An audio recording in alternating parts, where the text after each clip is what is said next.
CCN ವಾರ್ತೆಗಳ ವಾರ್ತಾ ಸಂಚಿಕೆಗೆ ಲಕ್ಷ್ಮೀ ಗಾದ್ಗಿ ಮಾಡುವ ವಂದನೆಗಳು. ಇಂದಿನ ಮುಖ್ಯಾಂಶಗಳು. ಅನುದಾನಕ್ಕೆ ಒತ್ತಾಯಿಸಿ ಖಾಸಗಿ ಶಾಲಾ ಕಾಲೇಜುಗಳಿಂದ ಬೃಹತ್ ಪ್ರತಿಭಟನೆ.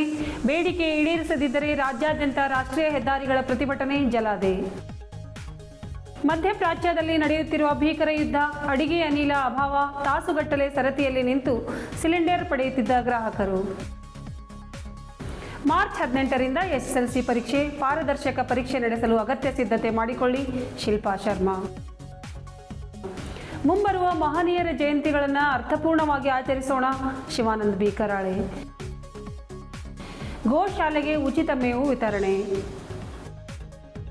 1995ರ ನಂತರದ ಖಾಸಗಿ ಶಾಲಾ ಕಾಲೇಜುಗಳನ್ನು ಅನುದಾನಕ್ಕೆ ಒಳಪಡಿಸಬೇಕು ಎಂದು ಒತ್ತಾಯಿಸಿ ಜಿಲ್ಲೆಯ ಖಾಸಗಿ ಶಾಲಾ ಕಾಲೇಜುಗಳ ಆಡಳಿತ ಮಂಡಳಿ ಸದಸ್ಯರು, ಬೋಧಕ ಹಾಗೂ ಬೋಧಕೇತರ ಸಿಬ್ಬಂದಿ ನಗರದಲ್ಲಿ ಗುರುವಾರ ಬೃಹತ್ ಪ್ರತಿಭಟನೆ ನಡೆಸಿದರು. ಅಖಿಲ ಕರ್ನಾಟಕ ಅನುದಾನ ರಹಿತ ಖಾಸಗಿ ಶಿಕ್ಷಣ ಸಂಸ್ಥೆಗಳ ಸಂಘದ ನೇತೃತ್ವದಲ್ಲಿ ಮಡಿವಾಳ ಮಾಚಿದೇವ ವೃತ್ತದಿಂದ ಕೈಯಲ್ಲಿ ಫಲಕ ಹಿಡಿದು ಘೋಷಣೆ ಕೂಗುತ್ತಾ ಕೆಎಚ್ಬಿ ಕಾಲೋನಿ ಮಾರ್ಗವಾಗಿ ಮೆರವಣಿಗೆಯಲ್ಲಿ ಜಿಲ್ಲಾಧಿಕಾರಿ ಕಚೇರಿಗೆ ಬಂದು ಸಮಾವೇಶಗೊಂಡಿತು. ಇದೇ ವೇಳೆ ಮುಖ್ಯಮಂತ್ರಿ ಸಿದ್ದರಾಮಯ್ಯ ಅವರಿಗೆ ಬರೆದ ಮನವಿ ಪತ್ರವನ್ನು ಹೆಚ್ಚುವರಿ ಜಿಲ್ಲಾಧಿಕಾರಿಯವರಿಗೆ ಸಲ್ಲಿಸಿದರು. ಈ ಸಂದರ್ಭದಲ್ಲಿ ಮಾಧ್ಯಮಗಳೊಂದಿಗೆ ಅಖಿಲ ಕರ್ನಾಟಕ ಅನುದಾನ ರಹಿತ ಖಾಸಗಿ ಶಿಕ್ಷಣ ಸಂಸ್ಥೆಗಳ ಸಂಘದ ರಾಜ್ಯ ಅಧ್ಯಕ್ಷ ರೇವಣಸಿದ್ದಪ್ಪ ಜಲಾದೆ ಮಾತನಾಡಿ, ಸಂಘದ ಮುಷ್ಕರದ ಕರೆಗೆ ರಾಜ್ಯಾದ್ಯಂತ ವ್ಯಾಪಕ ಬೆಂಬಲ ದೊರಕಿದೆ. ಕೂಡಲೇ 1995ರ ನಂತರದ ಖಾಸಗಿ ಶಾಲಾ ಕಾಲೇಜುಗಳಿಗೆ ಅನುದಾನ ಕಲ್ಪಿಸಬೇಕು, ಮಾನ್ಯತೆ ನವೀಕರಣ ಪ್ರಕ್ರಿಯೆ ಸರಳೀಕರಿಸಬೇಕು ಹಾಗೂ ಆರ್ಟಿಇ ಖಾಸಗಿ ಶಾಲೆಗಳಿಗೂ ವಿಸ್ತರಿಸಬೇಕು ಎಂದು ಆಗ್ರಹಿಸಿದರು. ಕಲ್ಯಾಣ ಕರ್ನಾಟಕ ಅನುದಾನ ರಹಿತ ಖಾಸಗಿ ಶಾಲಾ ಆಡಳಿತ ಮಂಡಳಿ ಸಂಘದ ಜಿಲ್ಲಾ ಅಧ್ಯಕ್ಷ ರಾಜೇಂದ್ರ ಮಣಿಗೇರಿ, ಪ್ರಧಾನ ಕಾರ್ಯದರ್ಶಿ ಗುರುನಾಥ್ ರೆಡ್ಡಿ, ಖಜಾಂಚಿ ಗಣಪತಿ ಸೋಲ್ಪುರ್, ಬೀದರ್ ತಾಲೂಕಾಧ್ಯಕ್ಷ ಸಂದೀಪ್ ಸೆಟ್ಕಾರ್, ಹುಮನಾಬಾದ್ ತಾಲೂಕಾಧ್ಯಕ್ಷ ಸುರೇಂದ್ರ ಹುಡುಗಿಕರ್, ಬಸವ ಕಲ್ಯಾಣ ತಾಲೂಕಾಧ್ಯಕ್ಷ ಧನರಾಜ್ ದೊಡ್ಡಮನಿ, ಕಮಲ್ ನಗರ್ ತಾಲೂಕಾಧ್ಯಕ್ಷ ಸಂಜೀಕುಮಾರ್ ಕಂಟಾಳೆ, ಔರಾದ್ ತಾಲೂಕಾಧ್ಯಕ್ಷ ಸಂಜೀವ್ ಸೆಟ್ಕಾರ್, ಪ್ರಮುಖರಾದ ಮಾಣಿಕ್ಯಪ್ಪ ಗೊರ್ನಾಳೆ, ಗುಂಡಯ್ಯ ತೀರ್ಥ, ಚಿಟಗುಪ್ಪದ ಸುರೇಶ್ ಚೌಧರಿ ಮತ್ತಿತರರು ಭಾಗವಹಿಸಿದರು. ಪ್ರತಿಭಟನೆ ಕಾರಣ ಜಿಲ್ಲೆಯಾದ್ಯಂತ ಖಾಸಗಿ ಶಾಲಾ ಕಾಲೇಜುಗಳನ್ನು ಬಂದ್ ಮಾಡಲಾಗಿತ್ತು. ಇವತ್ತು ಇಡೀ ದೇಶದಂತ ಇರ್ತಕ್ಕಂಥ ಶಿಕ್ಷಣ ವ್ಯವಸ್ಥೆಯಲ್ಲಿ ಅತಿ ಕೆಟ್ಟ ಶಿಕ್ಷಣ ವ್ಯವಸ್ಥೆ ಅಂದರೆ ಕರ್ನಾಟಕದಲ್ಲಿ ಕೂಡಿದೆ. ಬಹಳ ದುಃಖದಿಂದ ಹೇಳಬೇಕಾಗ್ತದೆ. ಯಾವ ಶಿಕ್ಷಕರು ಇವತ್ತು ಮಕ್ಕಳನ್ನು ಸರ್ವಾಂಗೀಣ ವಿಕಾಸಕ್ಕೋಸ್ಕರ ಹಗಲಿರುಳು ದುಡಿದು ಆ ಶಾಲೆ ಕಟ್ತಾ ಇದ್ದಾರೆ, ಆ ಶಾಲೆಯನ್ನು ಕೂಡ ಒಂದು ಅನುದಾನ ಕೂಡ ನಮ್ಮ ಸರ್ಕಾರ ಕೊಡ್ತಾ ಇಲ್ಲ. ಕಳೆದ 30 ವರ್ಷದಿಂದ ಅನುದಾನ ಇಲ್ಲ. ಹೋಗಲಿ, ಅನುದಾನ ಕೊಟ್ಟಿರ್ತಕ್ಕಂಥ ಶಾಲೆಗಳಲ್ಲಿ 85-90 ಆಗಿದಂಥ ಅನುದಾನಿತ ಶಾಲೆಗಳು ಎಲ್ಲ ನಿವೃತ್ತ ಆಗಿದ್ದಾವೆ, ಎಲ್ಲ ಪೋಸ್ಟ್ ಖಾಲಿಯಾಗಿವೆ, ಅದು ಕೂಡ ತುಂಬುತ್ತಾ ಇಲ್ಲ. ಮತ್ತು ನಾವು ಚೆನ್ನಾಗಿ ನಡೆಸ್ತಕ್ಕಂಥ ಶಾಲೆಗಳಿಗೆ ನಡೆಸೋಕ್ಕೂ ಕೊಡ್ತಾ ಇಲ್ಲ. ಅನುದಾನ ಮಾನ್ಯತೆ ನವೀಕರಣ ಹೆಸರು ಮೇಲೆ, ಅನೇಕ ಲ್ಯಾಂಡ್ ಕನ್ವರ್ಷನ್ ಹೆಸರು ಮೇಲೆ, ಭೂ ಪರಿವರ್ತನೆ ಹೆಸರು ಮೇಲೆ ಇಷ್ಟೊಂದು ಕಿರುಕುಳ ಅಂತಂದರೆ ನಾವು ಯಾಕಾದರೂ ಶಾಲೆ ತೆಗೆದಿವಿ ಅಂತಕ್ಕಂಥ ಪರಿಸ್ಥಿತಿ ಉದ್ಭವ ಆಗಿದೆ. ಇವತ್ತು ಕರ್ನಾಟಕದಲ್ಲಿ ಏನಾದರೂ ಶಿಕ್ಷಣ ಮೌಲ್ಯ ಉಳಿದಿದೆ ಅಂದರೆ ಅದು ಖಾಸಗಿ ಶಿಕ್ಷಣದಿಂದ ಮಾತ್ರ. ಶಿಕ್ಷಣ ಸರ್ಕಾರಿ ವ್ಯವಸ್ಥೆಯಲ್ಲಿ ಪೂರ್ಣ ಅಸ್ಥಿರವಾಗಿ ಹೋಗಿದೆ. ಇವತ್ತು ಗ್ರಾಮ ಪಂಚಾಯತಿಲಿಂದ ಮುಟ್ಟದಲ್ಲಿ ಒಂದೊಂದು KPH ಶಾಲೆ ತೆಗಿತಾ ಇದ್ದಾರೆ, ಅದರಲ್ಲಿ ಸುತ್ತಮುತ್ತ ಇರ್ತಕ್ಕಂಥ 5-6 ಶಾಲೆಗಳನ್ನು ಬಂದ್ ಮಾಡ್ತಾ ಇದ್ದಾರೆ. ಆ ಮಕ್ಕಳ ಸ್ಥಿತಿ ಏನು? ಆ ಮಕ್ಕಳು 6 ಕಿಲೋಮೀಟರ್ 8 ಕಿಲೋಮೀಟರ್ ಎಲ್ಲಿ ಬರಬೇಕು? ಮತ್ತು KPHಗಳು ಯಾವುದೇ ನೇಮಕಾತಿ ಇಲ್ಲ. ಎಷ್ಟೊಂದು ಅವ್ಯವಸ್ಥೆಯಪ್ಪ ಅಂದರೆ ಈ ವ್ಯವಸ್ಥೆಗೆ ಕಾರಣ ಈ ಕರ್ನಾಟಕ ಸರ್ಕಾರ ನೀತಿಗಳು. ದಯವಿಟ್ಟು ಶಿಕ್ಷಣ ನೀತಿ ಸುಧಾರಣೆ ಆಗಬೇಕು. ಪಾಠ ಮಾಡಿ ಪರಿಶ್ರಮ ಪಡೋ ಶಿಕ್ಷಕರಿಗೆ ಎಡ್ತುತ್ತು ಅನ್ನ ಸಿಗಬೇಕು. ಇದೇ ನಾವು ಕೇಳ್ತಾ ಇದ್ದೀವಿ ಸರ್. ಶಿಕ್ಷಕರು ನೆಮ್ಮದಿಯಿಂದ ಪಾಠ ಮಾಡಲು ಒಂದಿಷ್ಟು ಅನುದಾನ ಕೊಡಿ ಅಂತ ಕೇಳ್ತಾ ಇದ್ದೀವಿ. ಇಲ್ಲ, ಇನ್ನು ನಿನ್ನೆ ಮೊನ್ನೆ ತೆಗೆದೀವಿ ಶಾಲೆ, 15ರಿಂದ 21 ತೆಗೆದೀವಿ. ನೋಡಿ ಬನ್ನಿ ನಮ್ಮ ಶಾಲೆಗಳು ಹೇಗಿವೆ. ಒಂದೊಂದು ಶಾಲೆ ಅಷ್ಟೊಂದು ಚೆನ್ನಾಗಿ ನಾವು ಕನ್ನಡ ಉಳಿಸ್ಕೊಂಡು ಬೆಳೆಸ್ಕೊಂಡು ಬರ್ತಾ ಇದ್ದೀವಿ. ಆದರೆ ನಮ್ಮ ಸರ್ಕಾರದಿಂದ ಯಾವುದೂ ಪ್ರೋತ್ಸಾಹನ ಇಲ್ಲ. 108 ಷರತ್ತು ಹಾಕಿ ಕಿರುಕುಳ ಕೊಡ್ತಾ ಇದ್ದಾರೆ. ಅನುದಾನ ಅಂತೂ ಬಿಡಿ, ಚೆನ್ನಾಗಿ ನಡ್ಸಕ್ಕೆ ಬಿಡ್ತಾ ಇಲ್ಲ. ಹೀಗಾಗಿ ಶಿಕ್ಷಕರು ಕೂಡ ಗದ್ದಲದಲ್ಲಿದ್ದಾರೆ, ಆಡಳಿತ ಮಂಡಳಿಗಳು ಕೂಡ ಗದ್ದಲದಲ್ಲಿದ್ದಾರೆ. ಈ ಸಮಸ್ಯೆ ಪರಿಹರಿಸಬೇಕಂತ ಇಡೀ ನಮ್ಮ ಕಲ್ಯಾಣ ಕರ್ನಾಟಕ ಅಷ್ಟೇ ಅಲ್ಲ, ಇಡೀ ಕರ್ನಾಟಕದ ಆಡಳಿತ ಮಂಡಳಿ ಶಿಕ್ಷಕರ ವರ್ಗ ವಿನಂತಿ ಮಾಡ್ಕೋತೀವಿ. ನಾವು ಮುಂದಿನ ದಿನದಲ್ಲಿ ರಾಜ್ಯ ಮಟ್ಟದ ಹೋರಾಟ ಕರೆ ಕೊಡ್ತೀವಿ. ಕರ್ನಾಟಕದಲ್ಲಿ ಇರ್ತಕ್ಕಂಥ ಎಲ್ಲ ರಾಷ್ಟ್ರೀಯ ಹೆದ್ದಾರಿಗಳು ಬಂದ್ ಮಾಡ್ತೀವಿ. ಎಲ್ಲ ಶಿಕ್ಷಕರು ಆಡಳಿತ ಮಂಡಳಿ ಹೆದ್ದಾರಿ ಬಂದ್ ಮಾಡ್ತೀವಿ. ಮುಂದಿನ ಹೋರಾಟ ನಮ್ಮದು. ಸರ್ಕಾರ ಎಚ್ಚೆತ್ತುಕೊಳ್ಬೇಕು. ಕರ್ನಾಟಕದಲ್ಲಿ ಎಷ್ಟು ಹೆದ್ದಾರಿ ಹೋಗಿವೆ ಅವೆಲ್ಲ ರಾಷ್ಟ್ರೀಯ ಹೆದ್ದಾರಿಗಳು ನಾವು ಬಂದ್ ಮಾಡ್ತೀವಿ. ನಾಡಿದ್ದು ನಾವು ಮೀಟಿಂಗ್ ಸೇರ್ತಾ ಇದ್ದೀವಿ ಬೆಂಗಳೂರಲ್ಲಿ. ಭಾಳ ದೊಡ್ಡ ಉಗ್ರವಾದಂಥ ನಾವು ಹೋರಾಟ ಮಾಡಿರ್ತೀವಿ. ಪ್ರಸಂಗ ಬಂದರೆ ನಾವು ಮೌಲ್ಯಮಾಪನ ಬಹಿಷ್ಕಾರ ಮಾಡ್ತೀವಿ. ಪ್ರಸಂಗ ಬಂದರೆ ನಾವು ಪರೀಕ್ಷೆ ನಡೆಗೂಡಲ್ಲ. ಈ ಹಂತಕ್ಕೆ ಹೋಗ್ಬಿಡಬಾರ್ದು. ಸಿದ್ದರಾಮಯ್ಯನವರೇ, ಕನ್ನಡ ವಿರೋಧಿ ಮುಖ್ಯಮಂತ್ರಿಗಳೇ ಎಚ್ಚೆತ್ಕೊಡ್ರಿ, ಸುಧಾರಿಸ್ಕೊಡ್ರಿ. ಇನ್ನೂ ಕಾಲ ಮಿಂಚಿಲ್ಲ. ಅನುದಾನ ಘೋಷಣೆ ಮಾಡಿ, ಅನುದಾನ ಇಲ್ಲಾಂದ್ರೆ ನಮಗೆಲ್ಲ ಷರತ್ತುಗಳು ಸಡಿಲಗೊಳಿಸಿ. ಇವು 2-3 ಆದರೂ ಒಂದಿಷ್ಟು ರಿಯಾಯಿತಿ ಕೊಡಿ. 2 ವರ್ಷದಿಂದ ನಾವು ಇದು ಮಾಡ್ತಿದ್ದೀವಿ ಸರ್. ಫ್ರೀಡಮ್ ಪಾರ್ಕ್ದಲ್ಲಿ ಹೋಗಿ ಕುಂತೀವಿ, ಬೆಳಗಾವದಲ್ಲಿ 7-8 ಸಾವಿರ ಜನ ರಸ್ತೆ ಮೇಲೆ ಕೂತೀವಿ. ನೀವೇನು ಆಶ್ವಾಸನೆ ಕೊಟ್ರಿ? ಕೆಲವೇ ದಿನಗಳಲ್ಲಿ ಸಿಹಿ ಸುದ್ದಿ ಕೊಡ್ತೀವಿ, ನಿಮ್ಗೆ ಗ್ರ್ಯಾಂಟ್ ಕೊಡ್ತೀವಿ ಅಂತ ಶಿಕ್ಷಣ ಸಚಿವರು ಹೋರಾಟದಲ್ಲಿ ಅಷ್ಟೇ ಅಲ್ಲ ಸದನದಲ್ಲಿ ಹೇಳ್ತಾರೆ. ಸದನದಲ್ಲಿ ಹೇಳಿದ ಮಾತು ಕೂಡ ಉಳಿಸೋಕ್ಕಾಗಲ್ಲ ಸರ್ಕಾರಕ್ಕೆ. ಅಂದ್ರೆ ಏನು ಸರ್ ಇದು?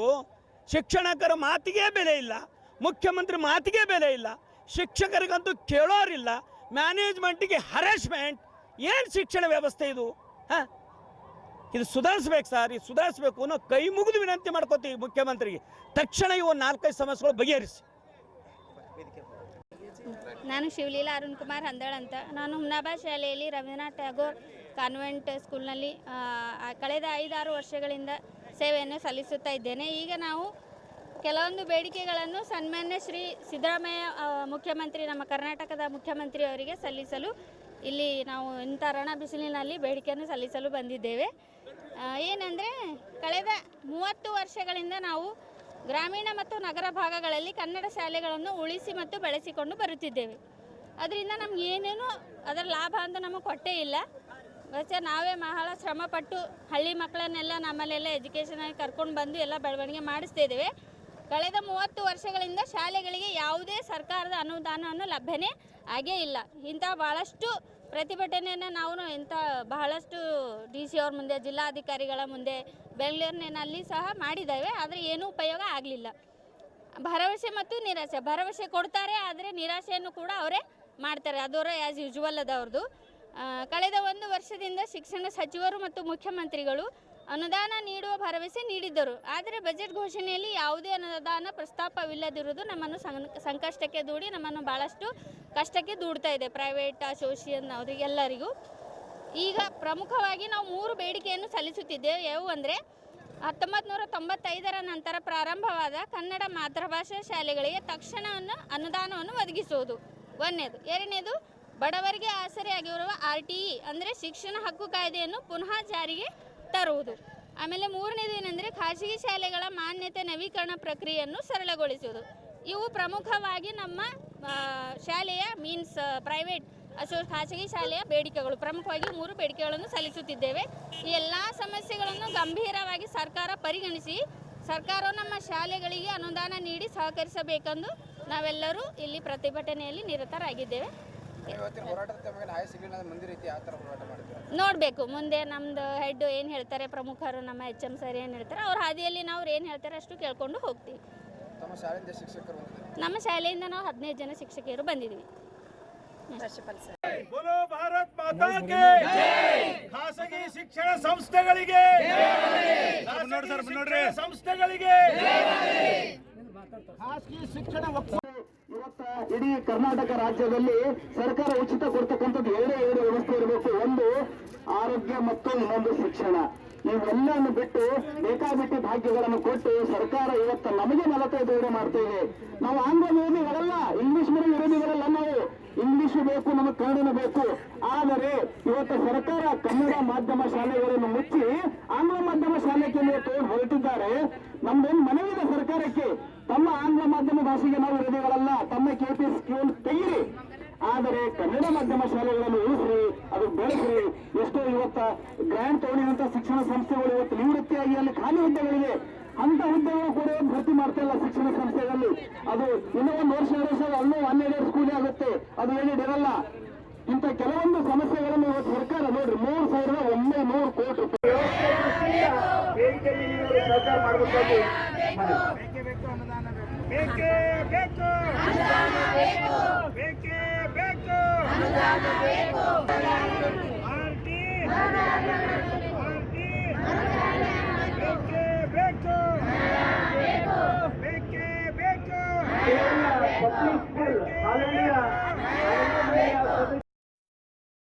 ಮಧ್ಯಪ್ರಾಚ್ಯದಲ್ಲಿ ತಲೆದೂರಿರುವ ಮಹಾಯುದ್ಧದ ಹಿನ್ನೆಲೆಯಲ್ಲಿ ದೇಶಾದ್ಯಂತ ಕಚ್ಚಾ ತೈಲ ಸಮಸ್ಯೆ ಉಂಟಾಗಿದೆ. ರಾಜ್ಯಾದ್ಯಂತ ಹಾಗೂ ಬೀದರ್ ಜಿಲ್ಲೆಯಲ್ಲಿಯೂ ಅಡಿಗೆ ಅನಿಲ ಕೊರತೆಯೂ ಉಂಟಾಗಿದೆ. ಬೀದರ್ ನಗರದ ಅಡಿಗೆ ಅನಿಲ ವಿತರಕರ ಏಜೆನ್ಸಿ ಅಂಗಡಿಗಳ ಮುಂದೆ ಸಿಲಿಂಡರ್ ಸಾಲಿನಲ್ಲಿ ಗ್ರಾಹಕರು ತಾಸುಗಟ್ಟಲೆ ಸರತಿಯಲ್ಲಿ ನಿಂತು ಸಿಲಿಂಡರ್ ಪಡೆಯುತ್ತಿದ್ದಾರೆ. ಗ್ಯಾಸ್ ಬುಕಿಂಗ್ ಮಾಡಿದರೂ ಸಹ ಅಡಿಗೆ ಅನಿಲ ಇಲ್ಲ ಎಂದು ಗ್ರಾಹಕರಿಗೆ ಸತಾಯಿಸುತ್ತಿದ್ದಾರೆ ಎಂದು ಗ್ರಾಹಕರು ಏಜೆನ್ಸಿ ವಿರುದ್ಧ ಕಿಡಿಕಾರಿದರು. ಏಜೆನ್ಸಿ ಅಂಗಡಿ ಓಪನ್ ಮಾಡುವ ಮುಂಚೆ ಅಡಿಗೆ ಅನಿಲ ಪಡೆಯಲು ಗ್ರಾಹಕರು ಸಾಲಿನಲ್ಲಿ ನಿಂತು ಸಿಲಿಂಡರ್ ಪಡೆದರೆ ಇನ್ನೂ ಕೆಲವರಿಗೆ ಬುಕಿಂಗ್ ಆದರೂ ಸಹ ದೊರೆತಿಲ್ಲ ಸಿಲಿಂಡರ್. ಬೀದರಿಂದ 30 ಕಿಲೋಮೀಟರ್ ದೂರದಿಂದ ಅಡಿಗೆ ಅನಿಲ ತೆಗೆದುಕೊಂಡು ಹೋಗಲು ಬಂದಿದ್ದೇವೆ. ಎಲ್ಲ ಕೆಲಸಗಳು ಬಿಟ್ಟು ಕೆಲಸ ಮಾಡದಿದ್ದರೆ ಹೊಟ್ಟೆ ತುಂಬುತ್ತದೆ. ಗ್ಯಾಸ್ ಪಡೆಯಲು 2 ದಿವಸ ಪರದಾಡಿದರೆ ನಾವು ಜೀವನ ಸಾಗಿಸುವುದಾದರೂ ಹೇಗೆ ಎಂದು ಪ್ರಶ್ನಿಸಿದರು. ಯುವಕರು ಬೈಕ್ ಮೇಲೆ ಗ್ಯಾಸ್ ಸಿಲಿಂಡರ್ ಇಟ್ಟುಕೊಂಡು ಹೋಗುತ್ತಿದ್ದರೆ ಇನ್ನೊಂದೆಡೆ ಮಹಿಳೆ ಬಾಡಿಗೆ ಆಟೋದಲ್ಲಿ ಬಂದು ಅಡಿಗೆ ಅನಿಲ ಪಡೆಯಲು ಪರದಾಡುತ್ತಿದ್ದರು.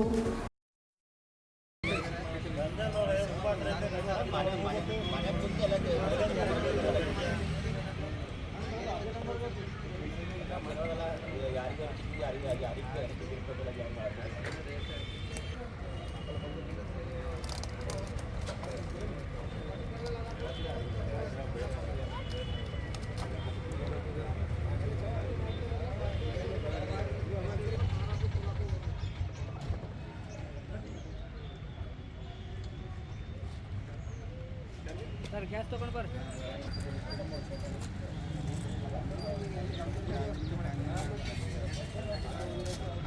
ರೇಟು ಹೆಚ್ಚಿಗೆ ಸುಮ್ಮನೆ ಮಂದಿ ಸೂಚನೆ ಮಾಡಿ ಈಗ ನೋಡಿ ನೀವು ಹೋಯ್ದ್ರೆ ನಾವು ಮಾರತದ ಕೊಯ್ದ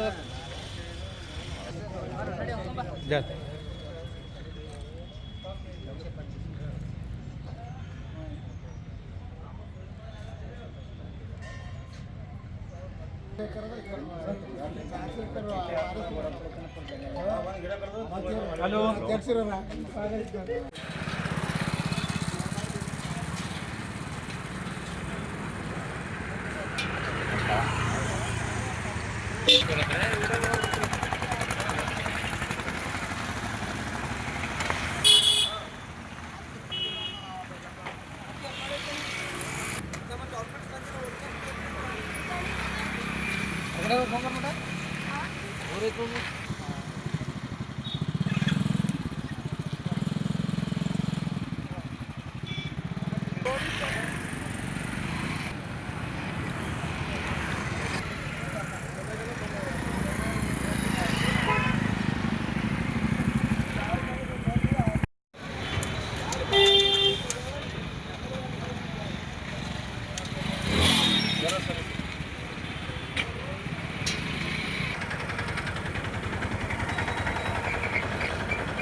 ಸರ್, ನಾವು ಹೊರತ್ ತಾಲೂಕು ಇಲ್ಲಿ ಖಾನಾಪುರ ಗ್ರಾಮ ಅಂತಿದೆ.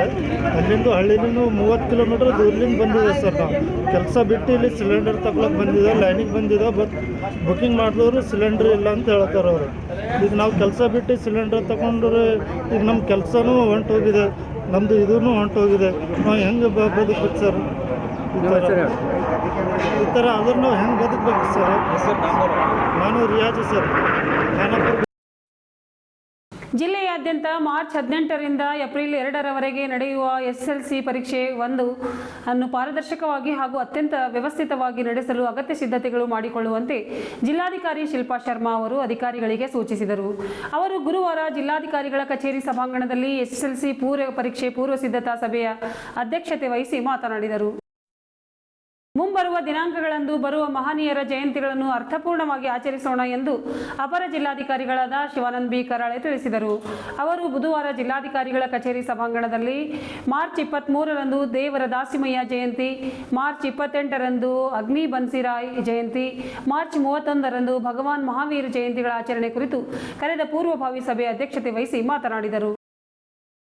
ಮಾರ್ಚ್ 23ರಂದು ಬರುವ ದೇವರ ದಾಸಿಮಯ್ಯ ಜಯಂತಿ ದಿನದಂದು ಬೆಳಗ್ಗೆ 9 ಗಂಟೆಗೆ ಎಲ್ಲ ಸರ್ಕಾರಿ ಅರೆ ಸರ್ಕಾರಿ ಶಾಲಾ ಕಾಲೇಜುಗಳಲ್ಲಿ ಸಂಘ ಸಂಸ್ಥೆಗಳಲ್ಲಿ ದೇವರ ದಾಸಿಮಯ್ಯ ಅವರ ಭಾವಚಿತ್ರಕ್ಕೆ ಪೂಜೆ ಸಲ್ಲಿಸಿ ನಂತರ ಬೆಳಗ್ಗೆ 9:30 ಗಂಟೆಗೆ ಜಿಲ್ಲಾಧಿಕಾರಿಗಳ ಕಚೇರಿಯಲ್ಲಿ ಭಾವಚಿತ್ರಕ್ಕೆ ಪೂಜೆ ಕಾರ್ಯಕ್ರಮದಲ್ಲಿ ಭಾಗವಹಿಸುವುದು. ನಂತರ ಶಿವಾಜಿ ವೃತ್ತದಿಂದ ದೇವರ ದಾಸಿಮಯ್ಯ ಭಾವಚಿತ್ರದ ಮೆರವಣಿಗೆಯು ಪ್ರಾರಂಭಗೊಂಡು ಭಗತ್ ಸಿಂಗ್ ವೃತ್ತ, ಬಸವೇಶ್ವರ ವೃತ್ತ, ಅಂಬೇಡ್ಕರ್ ವೃತ್ತ, ಜನರಲ್ ಕರಿಯಪ್ಪ ವೃತ್ತದಿಂದ ಹಾದು ಪೂಜ್ಯ ಚನ್ನಬಸವ ಪಟ್ಟದೇವರ ರಂಗಮಂದಿರಕ್ಕೆ ತಲುಪಿ ನಂತರ ಬೆಳಗ್ಗೆ 11:30 ಗಂಟೆಗೆ ವೇದಿಕೆ ಕಾರ್ಯಕ್ರಮ ಜರುಗಲಿದೆ ಎಂದರು. ಈ ಸಭೆಯಲ್ಲಿ ಕನ್ನಡ ಮತ್ತು ಸಂಸ್ಕೃತಿ ಇಲಾಖೆಯ ಸಹಾಯಕ ನಿರ್ದೇಶಕರಾದ ಸಿದ್ದರಾಮ್ ಸಿಂಧೆ, ಅನಿತಾ ಶಾಪುರೆ, ದೇವರ ದಾಸಿಮಯ್ಯ ಜಯಂತಿ ಅಧ್ಯಕ್ಷ ಸೋಮಶೇಖರ್ ಅಮಲಾಪುರ್, ರಾಮಕೃಷ್ಣ ಸಾಳೆ, ರಾಜಶೇಖರ್ ವಡ್ಗೆ, ವಿಶ್ವನಾಥ್ ಕೋಟೆ, ಶರಣಪ್ಪ ಹಾವಗೊಂಡ, ರಾಜಶೇಖರ್ ಲಕೋಟೆ, ರಾಜೇಂದ್ರ ಅಂಬಾಜಿ, ನಾಗನಾಥ್ ಇದ್ದಲ್ಗಾಂವ್, ಮಾಧವ್ ಚಾಡ್ಕರ್, ಭಗವಾನ್ ಮಹಾವೀರ್ ಜಯಂತಿ ಅಧ್ಯಕ್ಷರಾದ ನರಸಿಂಹರಾಜ್ ಟೆಕ್ಕೆ ಸೇರಿದಂತೆ ಸಮಾಜದ ಮುಖಂಡರು, ಗಣ್ಯರು, ಅಧಿಕಾರಿಗಳು ಉಪಸ್ಥಿತರಿದ್ದರು. ಕಾರ್ಪೊರೇಟ್ ಸಾಮಾಜಿಕ ಜವಾಬ್ದಾರಿ ಚಟುವಟಿಕೆ ಭಾಗವಾಗಿ ಶ್ರೀ ಹೋಟೆಲ್ ಸಮೂಹದಿಂದ ಇಲ್ಲಿಯ ರಾಮಕೃಷ್ಣ ವಿವೇಕಾನಂದ ಆಶ್ರಮದ ಗೋಶಾಲೆಗೆ ಬುಧವಾರ ಮೇವು ವಿತರಿಸಲಾಯಿತು. ಸಮೂಹದ ಪ್ರತಿನಿಧಿಗಳು ಗೋಶಾಲೆ ಪ್ರಮುಖರಿಗೆ ಮೇವು ವಿತರಣೆ ಮಾಡಿದರು. ಗೋವುಗಳಿಗೆ ಹಣ್ಣುಗಳನ್ನು ತಿನ್ನಿಸಿದರು. ದೇಶದಾದ್ಯಂತ ಹೋಟೆಲ್ಗಳನ್ನು ಹೊಂದಿರುವ ಸಮೂಹವು ಬೀದರ್ನಲ್ಲಿ ಶ್ರೀ ಯಶೋದೇವ್ ಹೋಟೆಲ್ ಅನ್ನು ಮುನ್ನಡೆಸುತ್ತಿದೆ. ಸಿಎಸ್ಆರ್ ಚಟುವಟಿಕೆ ಅಂಗವಾಗಿ ಅನ್ನದಾಸೋಹ, ಆಹಾರ ಧಾನ್ಯ ಕಿಟ್ ವಿತರಣೆ, ವಸ್ತ್ರದಾನ, ಆರೋಗ್ಯ ಶಿಬಿರ ಸೇರಿದಂತೆ ವಿವಿಧ ಸಾಮಾಜಿಕ ಕಾರ್ಯಗಳನ್ನು ಕೈಗೊಳ್ಳಲಾಗುತ್ತಿದೆ ಎಂದು ಸಮೂಹದ ಪ್ರತಿನಿಧಿಗಳು ತಿಳಿಸಿದರು. ಸಮೂಹದ ಮಾನವ ಸಂಪನ್ಮೂಲ ವಿಭಾಗದ Asha pre opening manager Saroj Rahul, housekeeping manager Sujit, Omkar, Dhananjay ಮತ್ತಿತರರು ಉಪಸ್ಥಿತರಿದ್ದರು. ಇದರೊಂದಿಗೆ ನಮ್ಮ ಇಂದಿನ ವಾರ್ತಾ ಪ್ರಸಾರ ಮುಕ್ತಾಯವಾಯಿತು. ಮುಂದಿನ ವಾರ್ತೆಗಳೊಂದಿಗೆ ಮತ್ತೆ ಭೇಟಿಯಾಗೋಣ. ವಂದನೆಗಳು.